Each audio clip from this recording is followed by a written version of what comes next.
मंगलवार को डॉक्टर मोहन यादव की कैबिनेट की बैठक संपन्न हुई। इस बार बैठक में सबसे पहले ऑपरेशन सिंदूर को लेकर भारत के प्रधानमंत्री, गृह मंत्री, रक्षा मंत्री सहित देश की तीनों सेनाओं का अभिनंदन किया गया।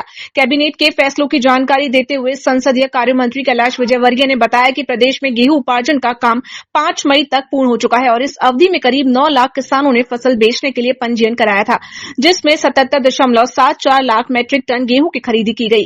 कैबिनेट के माध्यम से बारिश के पहले गेहूं के भंडारण के निर्देश दिए गए हैं। इसके अलावा भी कैबिनेट ने कई अहम फैसले लिए, जिनकी संसदीय कार्य मंत्री कैलाश विजयवर्गीय ने विस्तृत रूप से जानकारी दी है। देश के सम्मान के लिए 140 करोड़ लोगों के सम्मान के लिए जिस प्रकार देश के प्रधानमंत्री, रक्षा मंत्री के मार्गदर्शन में देश की सेनाओं ने सिंदूर अभियान के माध्यम से पाकिस्तान के आतंकवादी अड्डों को तहस नहस किया है, उसके लिए प्रधानमंत्री, गृह मंत्री, रक्षा मंत्री और देश की तीनों सेनाओं का अभिनंदन किया है। और कल प्रधानमंत्री जी के उद्बोधन के बाद एक बात बहुत स्पष्ट हो गई है कि यह स्थगित है। अगर पाकिस्तान फिर से हरकत करेगा तो हमारी सेना तैयार है और इसलिए सभी ने माननीय प्रधानमंत्री जी का अभिनंदन किया है। प्रदेश में गेहूं उपार्जन का काम 5 मई को सभी 3,475 केंद्रों पर समाप्त हो गया है और लगभग इस अवधि में 9 लाख किसानों ने फसल विक्रय का कुल पंजीकरण करने के बाद 77.74 लाख मैट्रिक टन गेहूं का उपार्जन किया गया। इसका भंडारण हो चुका है और बाकी भी जहां जहां निर्देश दिए गए कहीं बाहर गेहूं हो तो उसका भंडारण करके वर्षा से कैसे हम गेहूं को बचा सके इसकी चिंता करें।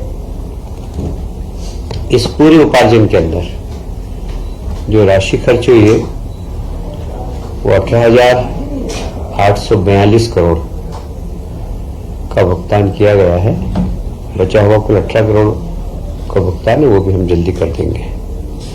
अभी आपको मालूम ही होगा, महाराष्ट्र के मुख्यमंत्री जी आए थे और मुख्यमंत्री जी ने ताप्ती बेसिन मेगा रिचार्ज परियोजना का तो उद्घाटन किया है, पर दोनों प्रदेशों की सांस्कृतिक विरासत को, जो प्रधानमंत्री जी हमेशा कहते हैं कि विकास के साथ विरासत को भी हमें संभालना है, तो दोनों माननीय मुख्यमंत्री जी ने बैठकर महाराष्ट्र और मध्य प्रदेश के जो ज्योतिर्लिंग है, महेश्वर, ओंकारेश्वर, गणेश्वर, भीमा शंकर, इन सब का एक सर्किट बनाया है और वह एक धार्मिक सर्किट जो कि इन सभी ज्योतिर्लिंगों पर लोग एक साथ जा सके, इस प्रकार की योजना बनाने का निर्णय लिया है। साथ ही महाराष्ट्र में के साथ रोजगार, व्यापार, सांस्कृतिक संबंध और ऐतिहासिक दस्तावेज को एकत्रित करना। महाराष्ट्र में भी कृष्ण पाठशाला, मध्य प्रदेश में हम लोग भगवान कृष्ण ने जहां जहां अपनी लीला की है उस सभी स्थानों को हम डेवलप कर रहे हैं। जैसे महाराष्ट्र में भी वे सब स्थान जहां पर कि भगवान कृष्ण ने अपनी लीला के माध्यम से उस समय में आसुरों के खिलाफ एक अच्छी अपनी संघर्ष की प्रवृत्ति समाज के अंदर जागृत की थी, उन सब स्थानों को एक बार फिर से महाराष्ट्र भी डेवलप करेगा। जैसे भगवान दत्तात्रेय, नाथ परंपरा, भ्रथरी, इनका संबंध मालवा निमाड़ से भी है, ऐसे नाथ परंपरा का महाराष्ट्र, हिमाचल प्रदेश, मध्य प्रदेश, इनसे बड़ा संबंध रहा है। तो इन सब को डेवलप करना लोकमाता अहिल्याबाई का जन्म महाराष्ट्र का ही है, उनके स्थान को भी डेवलप करना। और मुझे कहते हुए बहुत प्रसन्नता है कि जिस प्रकार हमने इंदौर में मां साहब के 300 वर्ष पूरे होने पर कैबिनेट करने का निर्णय लिया है, उसी प्रकार महाराष्ट्र की सरकार भी पुणे के पास मां अहिल्याबाई का जन्म स्थान है, वहां कैबिनेट करेंगे। तो एक अच्छा मां अहिल्या के प्रति ट्रिब्यूट है महाराष्ट्र सरकार का भी। साथ ही आपको स्मरण होगा कि देवी अहिल्या माता ने उस समय रोजगार की चिंता की थी। उस समय महेश्वर की साड़ी, बुनकर, हस्तकरघा, इसको प्रमोशन किया था। तो हमारी सरकार और महाराष्ट्र की सरकार भी इस दिशा में जहां आवश्यकता होगी तो संयुक्त रूप से भी काम करेगी। ऐसे ही महाराष्ट्र के जो वीर हैं, बाजीराव पेशवा, होलकर शिंदे, ये सब इनका हमारा और इनका काफी संबंध रहा है। तात्या टोपे, रानी लक्ष्मीबाई, अप्पाजी भोसले, ये सब महान लोगों के ऐतिहासिक दस्तावेज को हम संकलन करेंगे और उसको डिजिटाइजेशन करेंगे। मोडी लिपि जो करीब करीब आजकल लोग पढ़ने वाले बहुत, इंदौर में तो मेरा ख्याल है 2-4 ही बचे हैं मोडी लिपि को पढ़ने वाले और समझने वाले। इसकी लिपि को सुरक्षित करना और इसके भी विद्यार्थी तैयार करना, इस दिशा में भी हम काम करेंगे। माता अहिल्या देवी के पूरे जीवन पर सांस्कृतिक, धार्मिक, प्रशासनिक जो योगदान है उनका, उसके ऊपर नृत्य नाटिका, film, light and sound projection, mapping इत्यादि का काम महाराष्ट्र सरकार भी करेगी और हम भी करेंगे। 16 मई को इंदौर में रीजनल ग्रोथ कॉन्क्लेव तथा मैनमेड टेक्निकल टेक्सटाइल एक्सपो का आयोजन है। आप सभी जानते हैं हमारे प्रदेश के मुख्यमंत्री माननीय यशस्वी प्रधानमंत्री जी के निर्देश पर कैसे हम रोजगार के नए अवसर सृजन कर सकें, इस दिशा में सरकार पहले दिन से ही कार्यरत है। मैं उसको दोहराऊंगा नहीं कि मध्य प्रदेश में जितने भी इन्वेस्टर मीट हुई है, GIS हुई है, उसके बाद से भी लगातार यह काम चालू है। अभी उसके बाद भोपाल की GIS के बाद इंदौर में भी IT कॉन्क्लेव हुई थी और उसमें भी निवेश करने के लिए हमने लोगों को प्रोत्साहित किया है। अब 16 मई को इंदौर में एक regional growth conclave Marriott hotel में होगी, जिसमें मैनमेड टेक्सटाइल के क्षेत्र में काम करने वाले, क्योंकि टेक्सटाइल एक ऐसा क्षेत्र है जहां रोजगार की सर्वाधिक संभावना रहती है और वो भी ऐसे लोगों को रोजगार मिलता है जो अशिक्षित हैं, 12th पास हैं, 10th पास हैं। उनको थोड़ा सा उनका स्किल डेवलपमेंट करके इस क्षेत्र में रोजगार के बहुत अवसर मिलते हैं। सर, इसका नाम क्या रीजनल जी, इसका नाम क्या रीजनल ग्रोथ कॉन्क्लेव? ओके। 14 मई को बेंगलोर में एक रोड शो है, वहीं पर भारत अर्थ मूवर्स लिमिटेड परियोजना, ये भारत सरकार का एक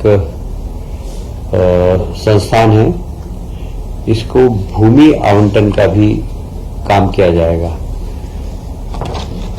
इस योजना के माध्यम से यह भारत अर्थ मूवर्स लगभग 1800 करोड़ का निवेश करेगा।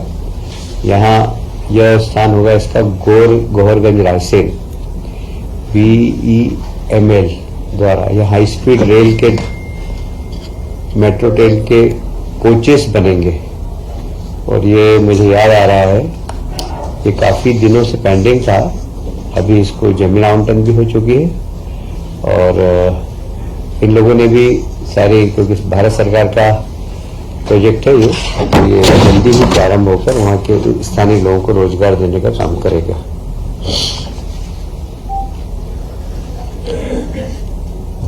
20 मई को इंदौर में, जैसे मैंने कहा कि हम लोग कैबिनेट की मीटिंग कर रहे हैं राजबाड़े पर, क्योंकि एक ऐतिहासिक स्थल है, मध्य प्रदेश का मालवा का राजवाड़ा। वहां पर हम विजन 2047 इसके ऊपर भी मंत्रिमंडल के सामने इसका प्रस्तुतिकरण होगा और लगभग ये 3-4 घंटे का प्रस्तुतिकरण है, जिसमें माननीय मंत्रीगण अपनी सलाह देंगे। तो ये 20 तारीख को इंदौर में संपन्न होने वाला है। खेलो इंडिया यूथ गेम 2025 में मध्य प्रदेश का बहुत शानदार प्रदर्शन रहा है। 4 से 15 मई खेलो इंडिया गेम्स, जिसमें मध्य प्रदेश ने 9 स्वर्ण और 5 रजत पदक, 10 कांस्य पदक जीतकर देश में 6ठा स्थान प्राप्त किया है। मुझे कहते हुए प्रसन्नता है कि पिछले 10 वर्षों में खेलों के क्षेत्र में मध्य प्रदेश ने काफी प्रगति की। बड़ी मुश्किल से पहले हमारा 20वां 25वां स्थान रहता था। अब हमारे यहाँ के प्रदेश के खिलाड़ियों को हमने जब इंफ्रास्ट्रक्चर दिया, खेल विभाग ने बजट बढ़ाया, उसके बाद से खिलाड़ियों के खेलने के स्तर में भी बहुत परिवर्तन आया है। और इसीलिए आप देख रहे हैं कि इस बार 9 स्वर्ण पदक, 5 रजत और 10 कांस्य पदक जीतकर मध्य प्रदेश 6वें स्थान पर पहुंच गया है। आप सभी जानते हैं कि जो छत्तीसगढ़ हाथियों के कारण वहां के किसान बहुत परेशान हैं, पर एक कॉरिडोर है जिसमें हमारे भी 2-3 जिलों में हाथी आ जाते हैं।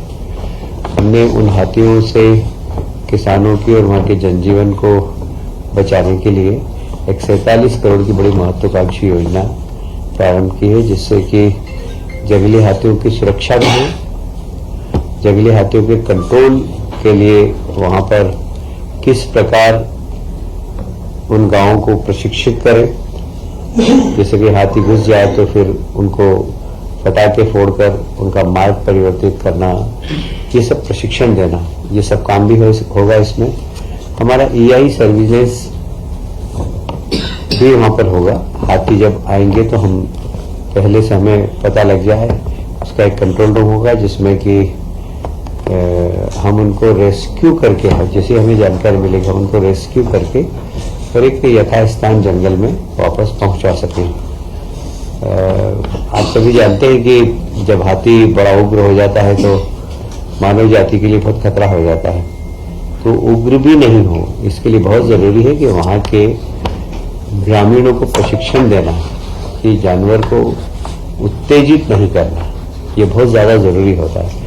नहीं तो जब गांव में घुसता है तो अज्ञानतावश वो उत्तेजित कर देते हैं और उत्तेजित जानवर के बहुत नुकसान पहुंचा देता है।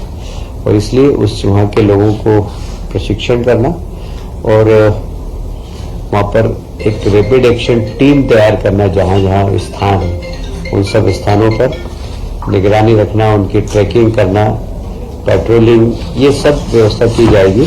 और इसमें लगभग 47 करोड़ रुपए का बजट का प्रावधान है। गेहूं खरीदी से किसान काफी संतुष्ट है इस बार। उसका कारण है कि बाजार रेट में और हम जब खरीद रहे उस रेट में बहुत ज्यादा अंतर नहीं है।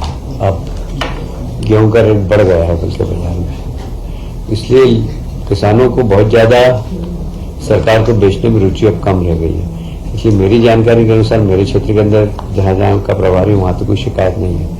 पर अगर ऐसी कोई शिकायत होगी तो हम उसके ऊपर भले विचार करेंगे, पर हमारे पास ऐसी कोई शिकायत नहीं है।